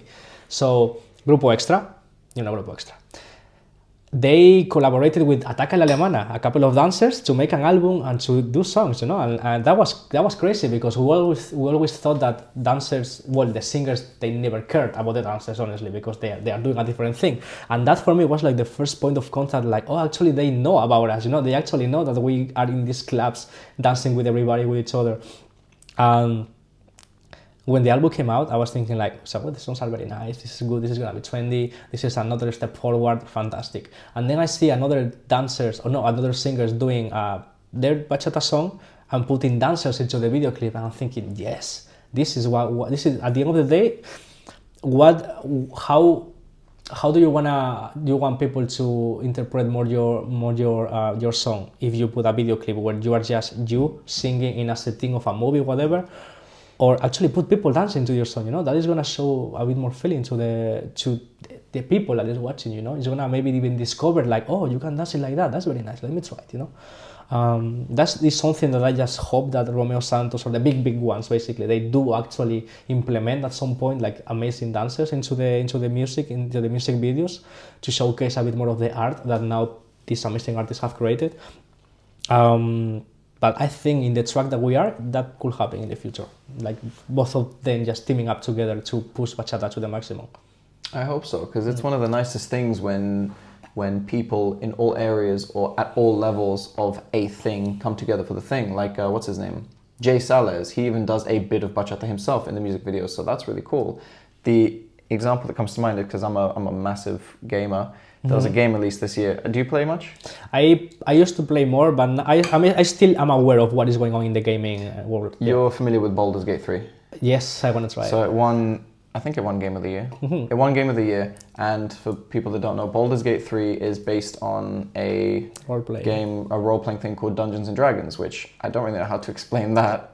It's just very creative, very imaginative. It's very much what you think of, you can do. Yeah. So to actually translate that into the game, the developers are clearly gamers as well. Like there's very, very, very few things in the game you can do that they have not designed to have a reply to you. Like the most obscure action, a character will have a specific dialogue for it. Nice. So the games that are developed where the developers are gamers, or at the very least understand it, those are the best ones. Just like the music developed by the artists who at the very least understand the dances, if not do it themselves, are the best ones. Yeah. That leads me to my question of, what are some artists that you love that you think could make really great, like one-off bachata music if you tried? So the ideas that come to me are, I think Bruno Mars would make a cool bachata song. Wow, I think Bruno Mars could be as similar as Prince Royce, like has a style as Prince Royce, and make it. I think, he actually did already The Weeknd. I think The Weeknd did a bachata song with Rosalia also. La Fama. La Fama. Yeah. It's kind of weird. It's kind of weird, but it's a bachata. Yep. I think there is this Spanish singer that I really love. It is called. Well, it's actually like a band. This is Stopa, okay? They are like two couple of singers.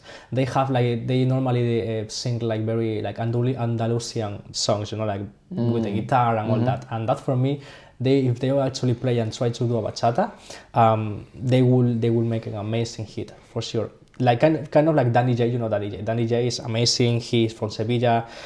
He has implemented a lot of his Andalusian roots into the songs that he is creating, and it shows, like it shows that his music is a bit different. So I think that people like Estopa or like, there's another one that's called Lola Bonnie, another Spanish one. I think she will do an amazing bachata song. I could actually keep going. Reggaeton singers. I think Nicky Jam has already got into a bachata with Prince Royce. The same. I think Daddy Yankee should make a bachata before he dies. So I think Daddy Yankee should make a good one. Arcángel has already done a bachata.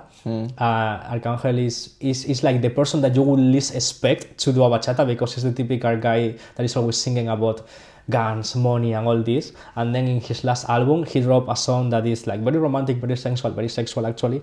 And half of the song then is just to the beat of bachata, to the beat. And I was not expecting it. And then I listened to the song, I'm like, wow, he smashed it. He actually understood the assignment, because at the end of the day, they are artists. They can do whatever they want if they understand the flow of the rules of the music, isn't it? So yeah, I think many Latin singers. Who was Mark Anthony did a bachata not a long time ago, isn't it? His name Punta Cana, I think, in his last album. Amazing bachata. Many more. Are there any artists that, just out of curiosity, you want to see how funny or strange it would be if they did it? Like Pitbull would be hilarious if he did bachata. Pitbull, Kanye West, hilarious. Wow, I think actually Kanye West will make the best bachata. I think he'll be very out of the box with it, and it would be really cool. Any ones that come to mind for you? Justin Bieber making a bachata, that would be interesting. Nicki Minaj. He didn't make one, did he? As far as I know, I don't think so. No. Nicki Minaj, yeah. Cardi B. Cardi B. What's his name? Post Malone. Wow. I think he would be good, because he's very versatile, because he started doing country. He has the melody of the voice, he will just need to. He has very nice voice. Yeah. Who else? I would love to see, what's the name of this girl? Ariana Grande. Oh, actually, that's a good one. No, it's the girl from the song Pink. You know Pink? The heavy, like Pink. She doesn't look like doing bachata at all. She would be cool. She would be cool. She'd be really cool. The Black Eyed Peas, if they come back and doing a bachata. Are there any genres that you would want to collab with bachata? So I would love to see flamenco and bachata together a bit more, because we had it a bit in El Pañuelo, yeah. And that was a nice combo. It was very nice intro. Me personally, I would love to somehow see metal with bachata, because they both use the riffs, in the. I think it would work really well. It would just be very, very niche, because there was a salsa cover. It was called I don't know, but it was very nice metal cover of an existing salsa song, and I heard it, I was like, oh, yeah. So is there any specific genre you like? Even like lo-fi bachata, that would be pretty cool. Wow, I think somebody must have already created a lo-fi beat with bachata. I mean, interesting. There is bachata mixed with maybe cumbia, maybe mixed a bit with corridos. Now is getting famous, the corridos from Mexico. It's like a new kind of style of music. Well, not new, because it has been played, but now it's trendy basically. Corridos with bachata would be nice, because both of them involve also like the guitars, a lot of different instruments. Maybe, how I always have like this sound of how a Chinese song will play, like I have in my mind like this, like how like with the guitar they also involve like instruments and all that, or the harp, I don't know which one it is, something like that, mixing like Asian fusion with really bachata. Cool. That would be cool. Tribal sounds, Actually, if you can mix everything with bachata, let's see what happens, let's see what happens. There is always gonna be people that is gonna enjoy it a bit. Yeah, because there's a lot of like niche genres that are coming out now. So there was one, I forgot what the artist is called, but the song is called Hold On, and she went very viral on Instagram, and it's got like throat singing, Tibetan throat singing, all kinds of weird niche tribal instruments, and it's very like, it's kind of like dark synthwave, techno, tribal, all kinds of stuff. So it'll be good to see what happens with bachata. Going to, oh no, actually, one last question on that. Yeah. What are your thoughts on when something like sax chata, where there's no vocals, but the main focus is the instrument? Because obviously something like sax chata will be very sensual. I think if it's produced good, it's a hit, but I do think that bachata needs lyrics in it. You need something to identify what you're dancing to, because an instrument, it could mean anything. Well, you can interpret it as whatever you want, but bachata is characterized for feeling the amargue, that feeling of being bitter, like a feeling of this has to hurt. And at least for myself, I prefer when the lyrics are there, not just the instrument. This idea of feeling like it has to hurt. Do you think there's an element of people that prefer bachata music and the songs and the lyrics to everything else? Do you think there's potentially a slight element of sadism from a person that spends 90% of his life listening to bachata? Yeah. I do feel that it just boosts up my feelings in a way, like now it doesn't mean that, for example, if I'm like now I was walking towards your place and I was listening to bachata, to new songs, like the new album of Prince Royce, I listen to the lyrics and they still make me feel something like, okay, he's talking about this heartbreak or this girl, I'm gonna try to get her or whatever. They become a bit more like it needs to be there, and I focus more about the instrument. So I think at some point, the only thing that you listen to bachata, you are enjoying more the musical part of it. The lyrics come into a second plane, but that doesn't mean that they disappear from the meaning of it. No, you actually care about the lyrics, but they are just one more thing. Like it's not normally people tend to categorize the importance of a song like the singer, what is singing, and then the rest, the beat or whatever.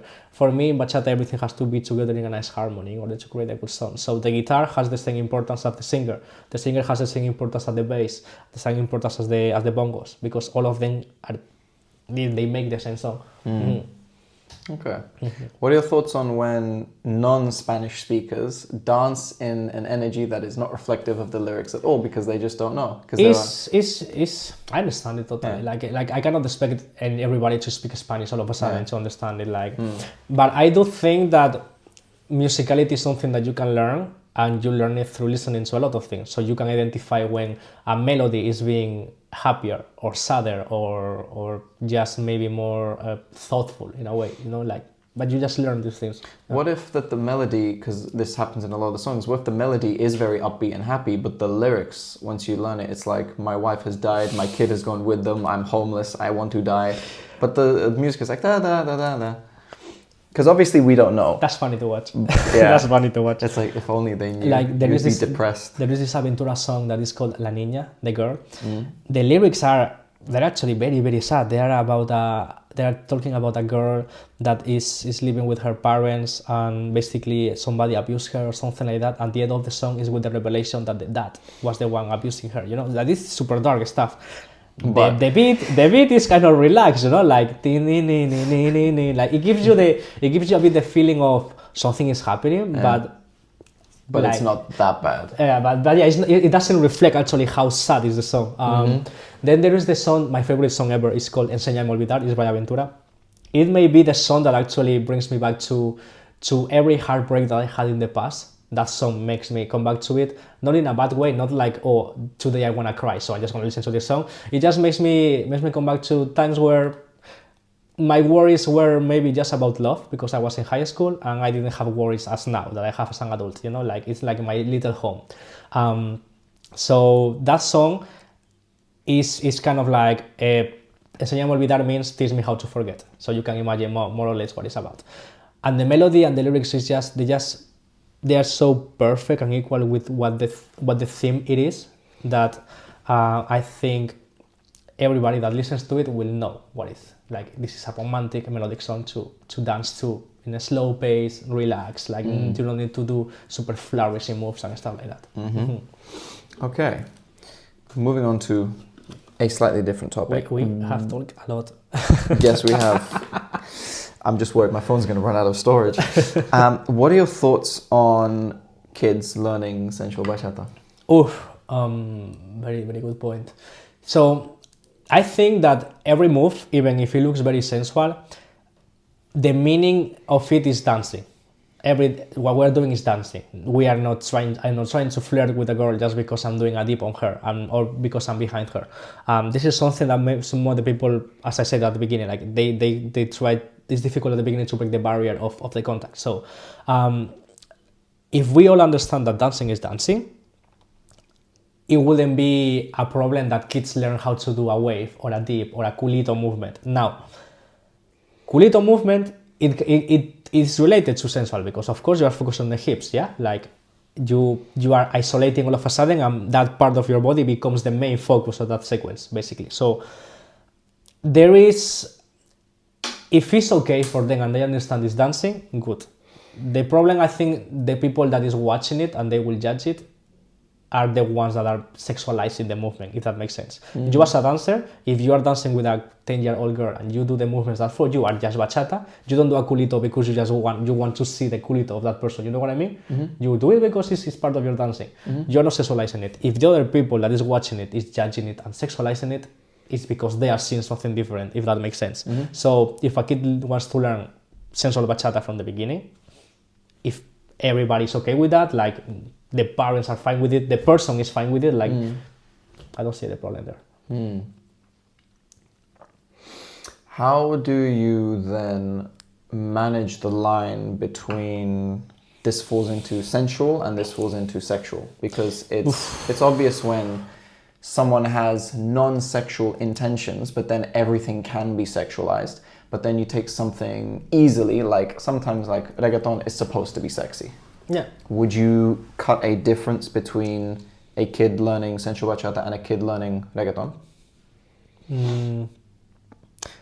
I don't think, no, as long as they understand it's dancing. That is another way of expressing with their bodies.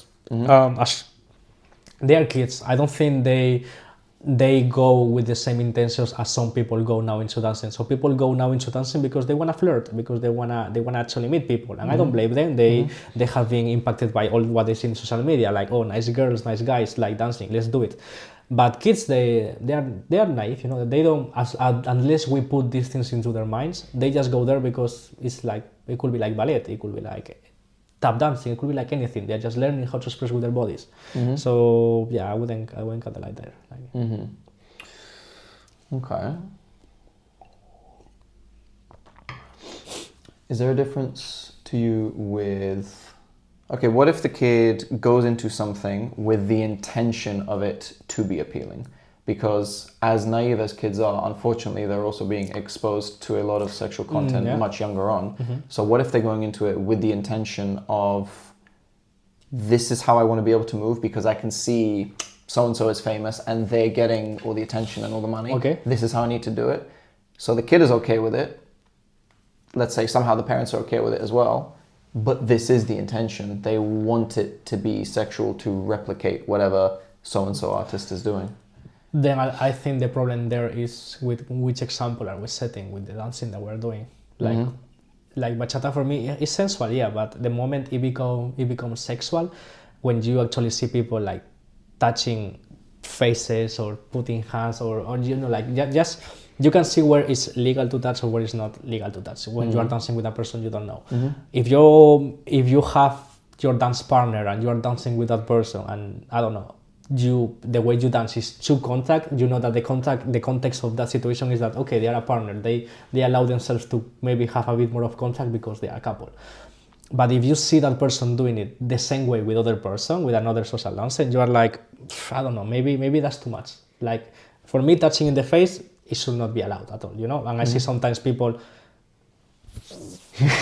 or here it's like, don't touch me there, mostly because of hygienic, you know, it has to be hygienic, and we all sweat when we are dancing. Why would you touch me when my skin is exposed? Like all my sweat is here. What are you doing with that sweat? You know what I mean? Like where do you draw your own line between what is too much? So the obvious ones is if they're not, consent is like a given. If you're like a touchy lead and you want to dance sexual and you're doing it with a follower who's okay with it, then that's what we're focusing on. Like, what to you is okay. In terms of don't touch where you're not supposed to touch, yes, 100%. That shouldn't be something that you like, maybe I can get away with it, maybe I don't. No. Me personally, like, what are the physical things that is your limit between sensual and sexual? So for me, for example, there's not particularly, except for that stupid head roll thing, face, whatever that is, there's not any moves that I know, there are not any moves that I know that I would not do. It's just about how you do them. So if I'm dancing with my partner versus someone else, I'll do the exact same moves, but I will do it with much different intentions, and I'll do it with much different energy that I put into it. Other than that, the small things, like in terms of neck and above, all I'm really comfortable with is maybe, and that's still with people that I trust, if we're in close hold or we're in a sensual basic, just the sides of the heads touching together to connect like that. I do not want this connection here. For her, yeah. I do not like when the followers, I could be having such a great dance with someone, and then as I do maybe my own head roll or I do something and then they like brush the back of my head, I'm immediately thinking, God damn it, I was enjoying this so much. I don't want to do this. Now I need to maintain a bit more distance. But there's no non-awkward way to say, hey, can you not do that? Okay, let's keep going. So where's your personal line? So no head, no face. Obviously, no. Below my hips, no. When we teach bachata, we teach where the contact needs to be, and at no point you leave anything touching your hands on your legs or touching your hands here. At no point. If you are doing a show, a performance in the Essential team, we have a movement where we're here and we're doing this. It's a show. It's a show. I'm not leading. She's not leading. We're just doing a show. If you are social dancing and all of a sudden I put your hand in my face and I start to do this, you will feel like, what the fuck, you know? For me, that will feel weird. Maybe it looks great in camera, whatever, but yeah, I don't support it. So yeah, that's my line. Just at least for the leader, it's easier. Like the follower touch you where you want them to touch it. Like if you have the connection here, you touch you here. Yeah. If you want the connection shadow position, you're the one putting the connection. So you decide. For the followers is the tricky part because they are the one being handled. So. Sometimes I do feel bad for followers that they for the way or where I see some guys going with the hands, because again, there is no awkward way of saying to somebody, can you not touch my ass? You know?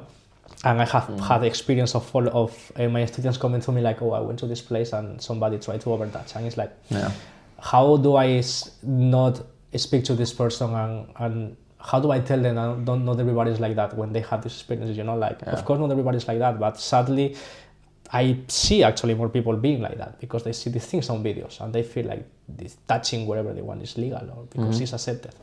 But no, everything has a context and people need to need this context. This is the example where I think it would be a really good idea. So in the world of jiu-jitsu, they have these things called mat enforcers, which is they'll host like what's called an open mat, which is just everyone spars with each other. We welcome people from different schools, come and spar. Mat enforcers are like designated, advanced, high-level, knowledgeable people assigned by whoever's running it, that if someone comes in from outside the school and maybe they don't know specific customs we have, or like they're doing leg locks on belts that are too low, that they don't do it, we are there to tell them it's not okay. If they are being way too aggressive with the sparring partner and clearly like they need to stop, the mat enforcer will be sent to like humble them. In like the logistics of this would be very difficult to figure out, but in theory, I really like the idea of having designated, not security, but people that enforce the peace, so to speak. So a lot of the time, these things would be seen if someone had the job of looking for it. Like if a guy you can see is regularly trying his luck too much in how much he can feel, we have a word with him at the very least, some kind of like system where you get one warning and then this and then that, eventually you get kicked out. Even with people who are like very spatially not aware, sometimes they don't know. Sometimes you just need to be told, look, you've bumped into like 5 different people. You have not looked around once during your dance. You gotta be more careful with this. So what do you think about an idea like that? Some kind of enforcer so that these things that are easily avoidable don't happen. I think if it's implemented right, it's just helpful, isn't it? Like it's in an ideal world, we should have that already implemented. Well, yeah, it would be nice. With followers, it's very much they have the hard job because it also comes down to the fact of, generally speaking, man versus women. A lot of the time, women are afraid to speak up or afraid to speak up for themselves, whether it's in the moment, whether it's whatever. It can be scary and you can feel very unsafe. So it's I empathize with them. It's a difficult position to be in. Like, I don't know what it's like to dance with someone and not physically feel safe with them. Like, my caveman brain knows if anything happens, I'm fine. But followers, for followers, it's different. For the women, it's different. Like, even as a man, I would be more comfortable dancing as a follower than a woman, just because of physical size. It's not a coincidence that a lot of the time, from what I've seen, the followers and the women that report or say that these basically sexual harassments happen, they're also smaller. Like, they're physically smaller. They're more likely to be someone's going to try to victimize them, because, like, even though I have no intention of doing anything, I'm always a little bit scared when I dance with tall women, because I'm like, ooh, it's kind of scary. Like, they're just tall. I don't know why. Maybe that's just me. A lot of time, yeah. And I'm not particularly short either. So if I'm dancing with, especially if they have like this confidence, just when you're in the presence of a confident woman and you're dancing, I feel like on some level a guy is always like, ooh, kind of scared. But maybe that's just me. Maybe I'm just no. I mean, at the beginning when I was a student, if I knew a girl was good and I was dancing with her, I was, oh my god, I need to do nerves, okay, my best moves and all that. And maybe I was an improver and I just was repeating the thing that I learned in the class. And I knew she was bored, but it is what it is, like, it is what it is. We need to go through it, yeah. Okay, we should be able to get it in, hopefully. I want to talk a bit about Bachata Exchange. I didn't think we'd talk as much as we did about everything else, but that's okay. So we'll just kind of speed run this a little bit. For people that don't know, what is Bachata Exchange? Bachata Exchange is a project that is kind of like organized by a few people voluntarily. We basically just try to provide a free space for everybody to learn, to dance, and to enjoy, have a nice time. We have classes, we have a proper party in a way, we have a good speaker, we have a DJ, we have some kind of organization, like we know our premises where we can dance, and we also have security that is looking up in case something happens. It's an open air space, so there is no doors, but it's covered, so no problem for the rain. Summer is amazing because everybody just dance there in a shirt, sometimes in shorts, and without sweating.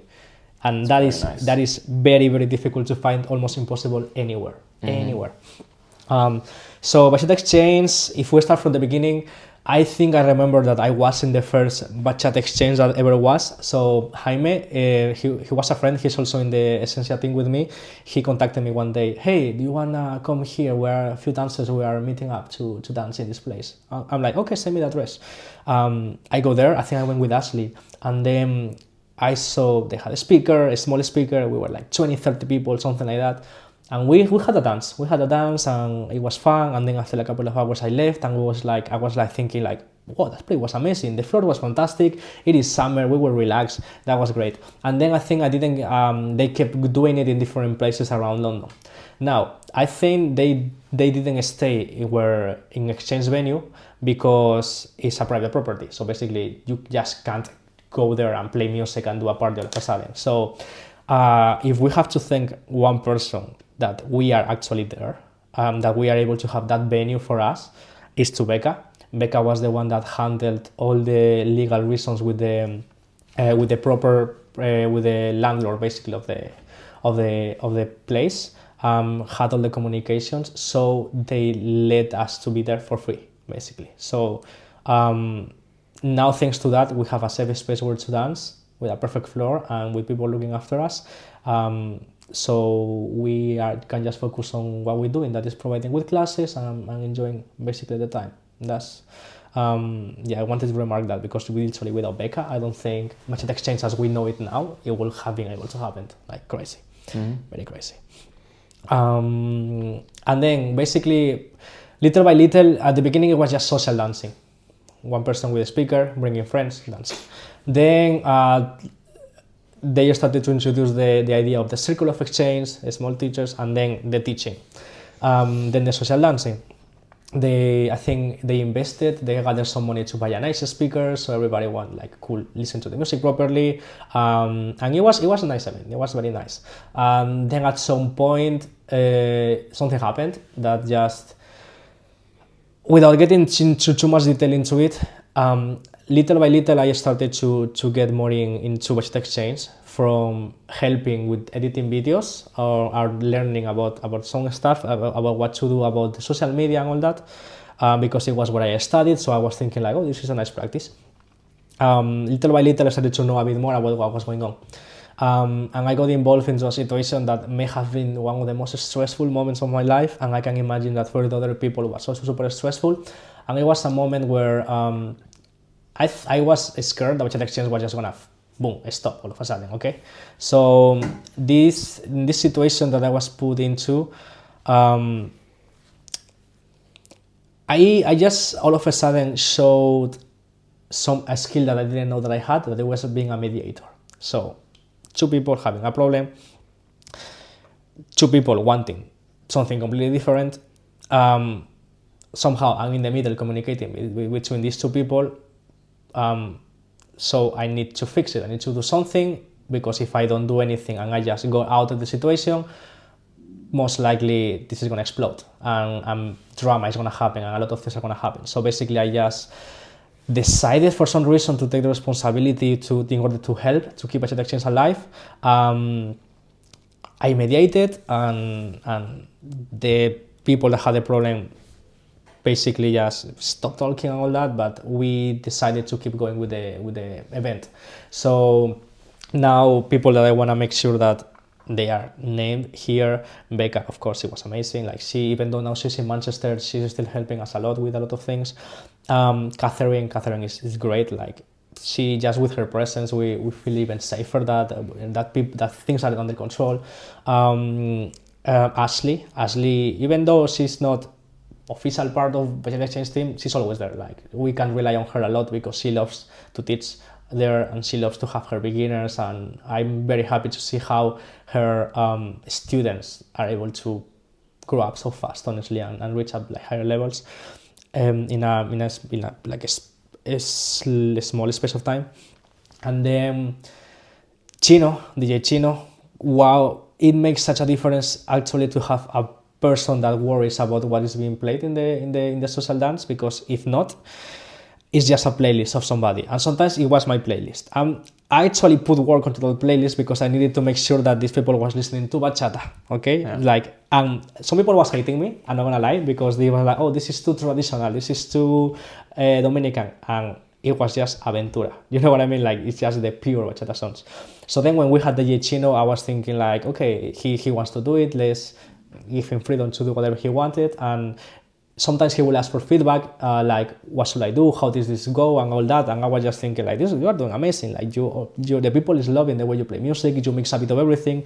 He has his sensual hour for the sensualeros, he starts with a bit more of traditional, moderna, you know, to pump up the night. So he's amazing, like, for me, one of the best DJs that we have already in London, like crazy. And we are very happy that he decided to come with us, you know, to do his art, that is playing music. That it may look easy, but I don't think, if you have to play music for 5 hours for 100, 200 people, 300 people, sometimes it's a responsibility, you know, like the whole vibe of the party is on you. So I really kudos to her for taking the responsibility many times per year, like many times per year, crazy. So yeah, that's Exchange now. Is it safe to say it's the biggest like bachata community project in the UK? I think it is. It's something that honestly, I think we have always been very humble with how we take our project. We don't like to take or to say this kind of things, but people have come to us, or other promoters from other cities, from other festivals, and they see our party and they know it's the best. Mm-hmm.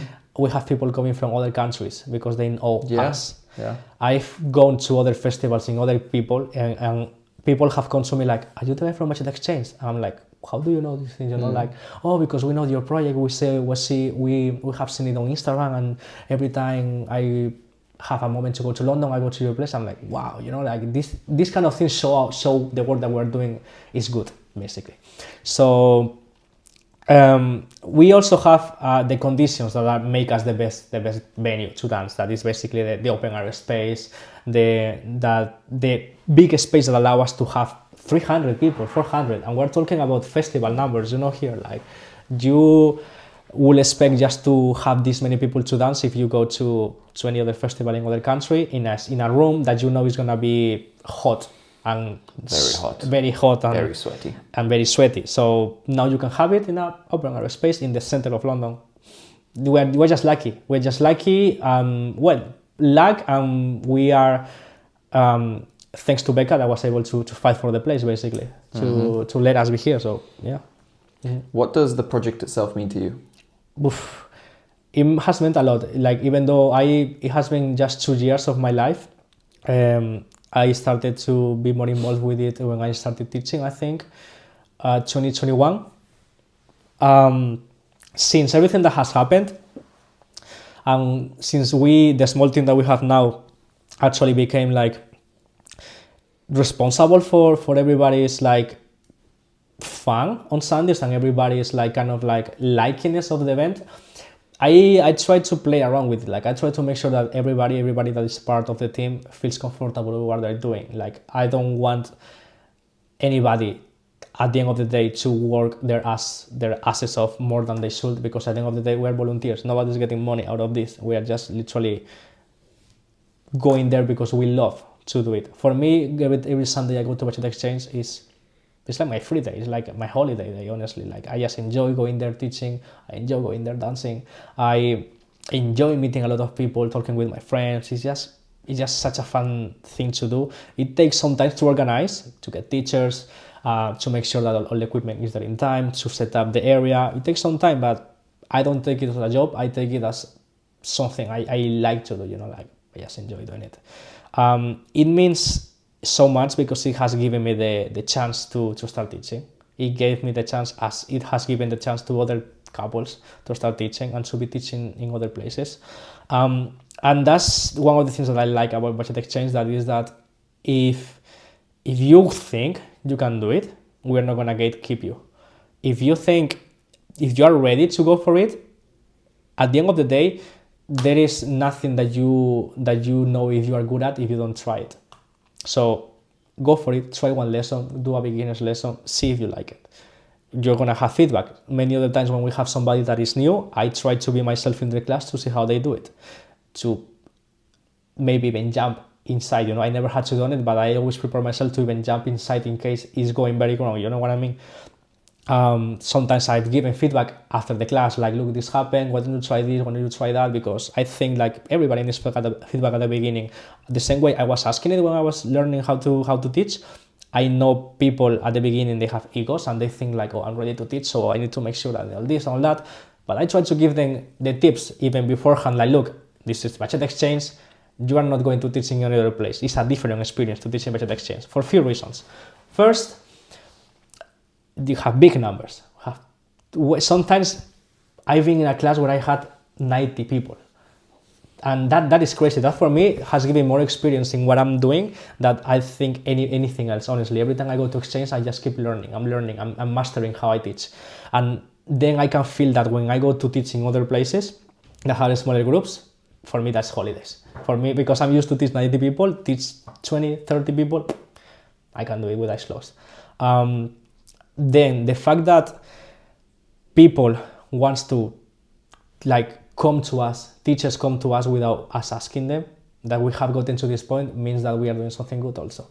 We have international teachers contacting us like, hey, I'm gonna be in London for this weekend, hey, can we collaborate somehow? And we are like, yes, we love to have you. And then we just organize it. We always explain them how do we do things to make sure that they understand what's all this. Most of the times they are like, yes, fantastic, I don't mind this, let's go.